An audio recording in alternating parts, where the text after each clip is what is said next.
2022년 3월 11일 로모그래피에서 새로운 필름 스캐닝 키트인 디지탈라이저 맥스를 출시했습니다.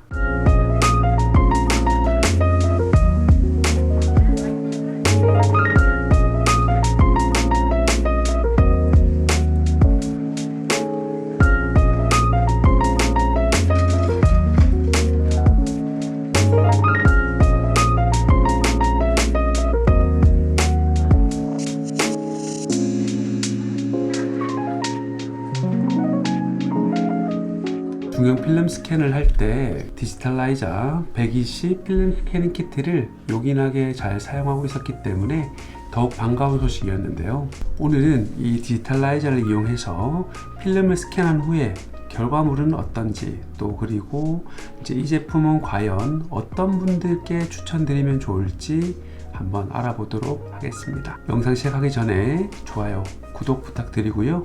지금 바로 리뷰 시작해 보도록 하겠습니다. 이번에 출시된 디지탈라이저는 두 가지 버전으로 출시가 됐는데요. 하나는 플러스 그리고 하나는 맥스 버전이고요.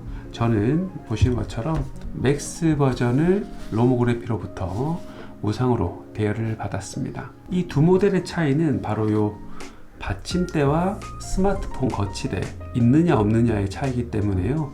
만약에 스마트폰으로 스캔을 하지 않고 오로지 DSLR 스캔만 할 거야 라고 하시는 분께서는 굳이 맥스 버전 갈 필요 없이 플러스 버전으로도 무방해 보입니다. 그러면은 디지탈라이저 맥스를 구매하면 포함되어 있는 구성품을 살펴보도록 하겠습니다. 크게 4가지 파트로 구성이 되어 있고요. 우선 이렇게 스마트폰을 끼울 수 있는 거치대가 포함되어 있고요. 필름 면에 빛을 쏘아주는 백라이트 패널, 35mm 필름을 마운트 할 수 있는 필름 홀더가 있습니다. 120 필름 같은 경우는 여기 아까 보여드렸던 백라이트 패널에 직접 끼워 주시면 되고요. 이렇게 홀더를 올려 주시면 되겠습니다. 이 방식 자체는 기존의 스캐닝 마스크와 같은 방식이에요. 이렇게 자석으로 되어 있어서 닫으면 압착이 되는데, 이건 역시도 이름이 같은 디지탈라이저잖아요. 같은 방식으로 이렇게 열었다가 닫으면 자석으로 압착이 되게 됩니다. 백라이트 패널 열어보시면 이렇게 디퓨저가 포함되어 있거든요. 이 디퓨저는 어떤 역할을 하냐면 이제 필름면 전체에 빛을 골고루 분산시켜주는 역할을 하게 되는데, 같이 제공되는 구성품 중에 이렇게 35mm에 딱 맞게 36mm, 24mm로 커팅된 이런 마스크가 있습니다. 만약에 필름면 외에 나머지 스프로켓 홀이라든지 그 외적인 부분이 스캔되는 걸 원치 않을 경우에는 이 마스크를 끼워 주시면 되고요. 마스크 끼울 때는 디퓨저를 빼고 그 다음에 마스크를 올려준 다음에 거기 위에 이런 식으로 35mm 홀더를 얹어주게 되면 패널 자체가 35mm 마스킹이 된 상태로 보여지게 됩니다. 근데 어차피 나중에 스캔하고 나서는 포토샵에서 이렇게 크롭을 해야 되기 때문에 이왕이면은 필름 전체 정보가 담긴 스프로켓 홀까지 스캔을 해주고 나중에 크롭 하실 것을 추천드릴 수 있겠습니다. 제품 조립 방법은 간단한데요. 별도의 공구는 필요 없고요. 손으로 조립이 가능합니다. 스마트폰 홀더를 이 기둥에 끼우시고 볼트를 이렇게 조여 주시면 되겠고요. 그 다음에 디퓨저 패널을 얹어 주신 후에 120 필름 같은 경우는 이 상태로 바로 스캔이 가능하잖아요. 그래서 스마트폰 끼운 후에 나사를 돌려 주시면 되겠습니다. 이렇게 화면이 보이시죠?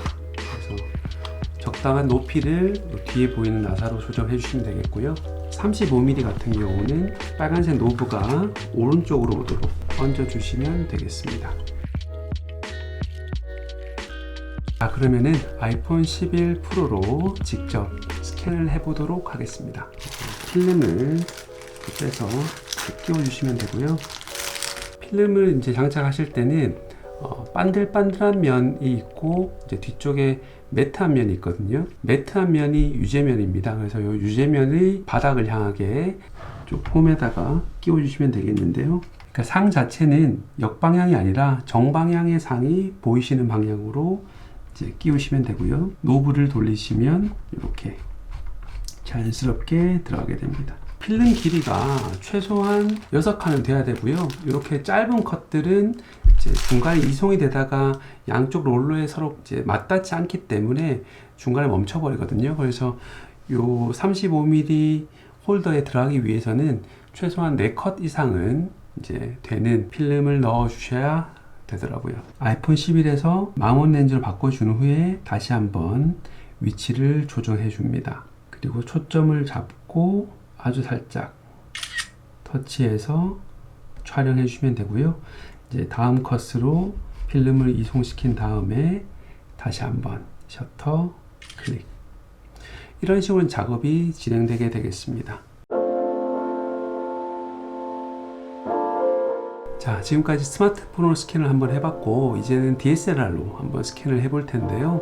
만약에 여러분들께서 고해상도의 DSLR과 마크로 렌즈를 가지고 있다고 하면 그 센서가 가진 고해상도 전체를 100% 활용할 수 있겠지만은 이제 저 같은 경우는 지금 이렇게 70D의 번들 렌즈만 가지고 있어요. 그래서 이 렌즈 같은 경우는 제조사 홈페이지의 스펙을 보니까 최대 0.33배까지 단위 마크로 기능을 제공하더라고요. 그래서 이론적으로는 센서 면적의 33% 정도 밖에 활용은 못하겠지만은 한번 테스트 삼아서 어떤 세팅으로 이제 촬영을 할 수 있고 스캔을 할 수 있는지 한번 맛보기 정도로 여러분들께 보여드리도록 하겠습니다. DSLR 스캔의 기본 세팅입니다. 삼각대에 카메라를 고정시키고 바닥에 놓여진 디지탈라이저 스캐닝 키트와 평행이 되도록 하는 것이 중요한데요. 이 평행을 맞춰주기 위해서 여기 디지탈라이저에는 이렇게 수평계를 같이 제공하고 있는데 이 수평계가 이렇게 톡 떼면은 떨어지거든요. 그래서 요거를 수평 잡을 때 DSLR 위에 올려두시고 이렇게 수평을 보면서 볼헤드를 고정시켜 주시면 바닥면과 평행한 이제 센서면을 확보할 수가 있을 것 같습니다. 꽤나 디테일한 배려죠. 그래서 사용하셨으면은 이렇게 다시 끼워 두시면은 장착이 되고요. 자, 이렇게 삼각대 세팅이 끝났으면은 이제 카메라 세팅을 해주면 되고요. 우선 렌즈는 AF에서 MF로 바꿔주시고, 만약에 IS 기능이 있는 렌즈라고 하면 이제 IS 기능은 이렇게 꺼주시면 되겠습니다. 그리고 10배 확대 버튼을 이용해서 사용해 보시면은 수동 초점 잡을 때 편리하겠습니다. 그리고 셔터를 누를 때도 이렇게 물리 셔터를 누르게 되면은 누르는 순간 흔들림이 발생할 수 있기 때문에 저처럼 이렇게 무선 리모컨을 가지고 계신다면은 무선 리모컨을 쓰시면 되고요. 이런 릴리즈가 없으면 자체적으로 물리 셔터를 누를 수밖에 없겠지만, 그럴 때는 2초 타이머를 설정하셔가지고 2초 뒤에 이제 흔들림이 최소화된 후에 촬영이 될 수 있도록 설정을 해두시면은 조금 더 흔들림을 잡아주실 수가 있겠습니다. 자, 지금까지 스마트폰하고 DSLR 가지고 스캔을 해봤고요. 이제는 이 두 스캔 결과물을 라이트룸에 띄워가지고 비교를 한번 해보도록 하겠습니다. 일단 35mm 필름 기준으로 비교를 해볼 거고요. 몇 년 전에 마카오에서 찍었던 포트라 필름의 결과물을 비교를 한번 해볼게요.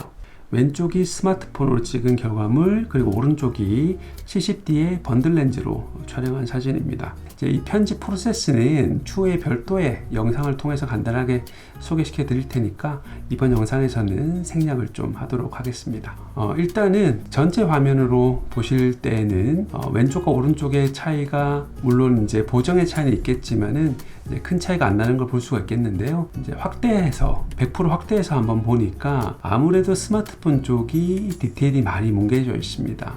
그 대신 디테일은 뭉개져 있지만 굉장히 조금 샤픈이 들어가 있어서 경계 부분이 명확한 걸 볼 수가 있는데요.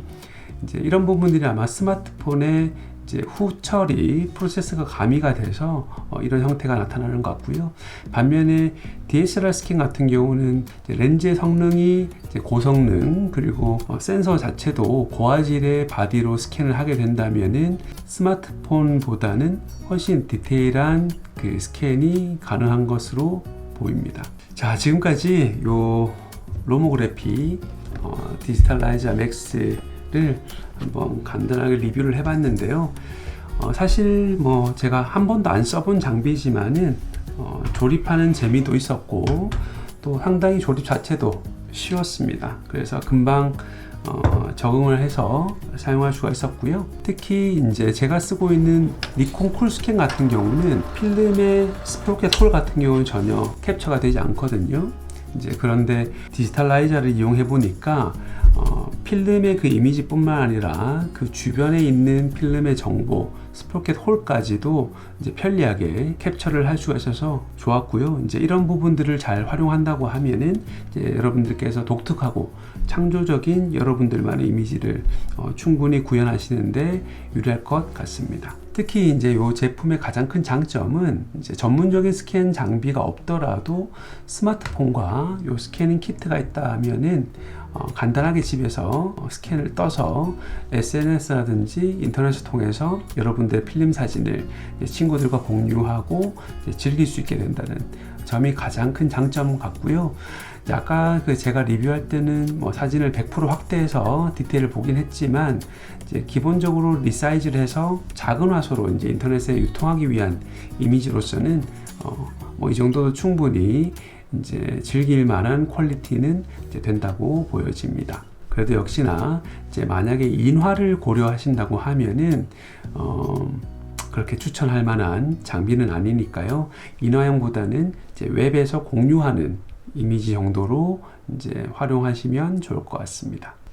그래서 저는 이 로모그래피 디지털라이저를 이런 분께 추천드리고 싶습니다. 현미경 같은 해상도가 사진의 전부는 아니다 라는 거를 몸소 실천하고 있는 로모그래피의 그 정신을 잘 이해하고 계신 분이랄까요? 제가 이게 스마트폰 스캔 결과물을 100% 확대를 해보니까 이게 분명히 디테일은 뭉개져 있는데 이제 뭉개진 디테일이 마치 어떤 인상파 화가의 자유로운 붓터치 같게 느껴지기도 했습니다.